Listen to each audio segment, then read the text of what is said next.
మాలల ఆత్మగౌరవం కోసమే మాలల సింహగర్జన సభ ఏర్పాటు చేస్తున్నామన్నారు చెన్నూరు కాంగ్రెస్ ఎమ్మెల్యే వివేక్ వెంకటస్వామి.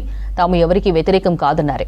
అన్ని కులాలు సభలు ఏర్పాటు చేసుకుంటున్నాయన్నారు. కానీ తాము సభ ఏర్పాటు చేస్తే ఎందుకు కుట్రలు చేస్తున్నారని ప్రశ్నించారు. డిసెంబర్ 1న జరిగే మాలల సభకు అందరూ తరలివచ్చి సభ విజయవంతం చేయాలని పిలుపునిచ్చారు వివేక్. సిరిసిల్ల జిల్లా ముస్తాబాద్ మండలం ఆవునూరు గ్రామంలో పర్యటించారు వివేక్. ముందుగా గ్రామంలో పోచమ్మ అమ్మవారిని దర్శించుకున్నారు ఎమ్మెల్యే వివేక్. అలాగే డాక్టర్ బిఆర్ అంబేద్కర్ విగ్రహానికి పూలమాలలు వేసి నివాళి అర్పించారు.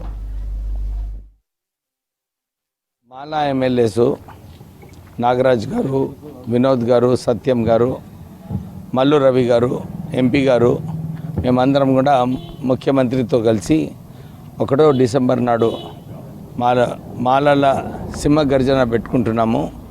మాకు డిఫెన్స్ అథారిటీస్ కూడా పర్మిషన్ ఇవ్వడము, local police, local fire services ఇవన్నీ కూడా పర్మిషన్స్ తీసుకోవడం జరిగింది.